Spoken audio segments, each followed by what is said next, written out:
નમસ્કાર, હું છું કેતલ અને આપ જોઈ રહ્યા છો CB24। શ્રાવણ માસના પ્રથમ સોમવારે પ્રથમ જ્યોતિર્લિંગ સોમનાથ મહાદેવના દર્શન માટે મોટી સંખ્યામાં ભક્તો ઉમટી પડ્યા છે। સવારે 4 વાગે મંદિરના દ્વાર ખુલતાની સાથે જ હર હર મહાદેવ અને બમ બમ બોલેના જયઘોષથી સમગ્ર મંદિર પરિસર ભક્તિમય બન્યું છે। શ્રાવણ માસના પ્રથમ સોમવારે પ્રથમ જ્યોતિર્લિંગ સોમનાથ મહાદેવ મંદિર આજે વહેલી સવારે 4 વાગે જ દ્વાર ખુલતાની સાથે જ હર હર મહાદેવ અને બમ બમ બોલેના જયઘોષથી ગુંજી ઉઠ્યું હતું।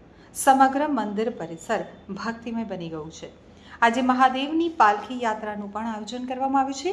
પાલખી યાત્રા દરમિયાન સોમનાથમાં ભક્તિ અને ધાર્મિક માહોલ વધુ ગાઢ બનશે।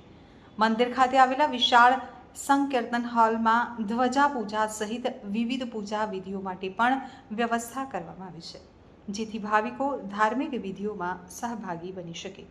તો મંદિર પરિસરમાં ભીડનું સંચાલન સરળ બને અને દર્શનાર્થીઓને લાંબા સમય સુધી અવ્યવસ્થિત રીતે ઊભા રહેવું ન પડે તે માટે ઝિગઝેગ લાઇન વ્યવસ્થાનું સઘન પાલન કરવામાં આવ્યું છે।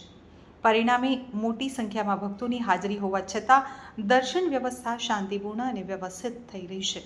સોમનાથ મંદિરને Z+ સુરક્ષા વ્યવસ્થા પ્રાપ્ત હોવાથી શ્રાવણ માસ દરમિયાન સુરક્ષાને વિશેષ પ્રાધાન્ય આપવામાં આવ્યું છે।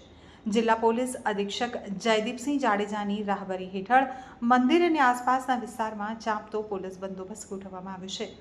ભીડ નિયંત્રણ, વાહન વ્યવહાર અને કાયદો વ્યવસ્થા જળવાઈ રહે તે માટે પોલીસ દ્વારા જરૂરી તકેદારી રાખવામાં આવશે।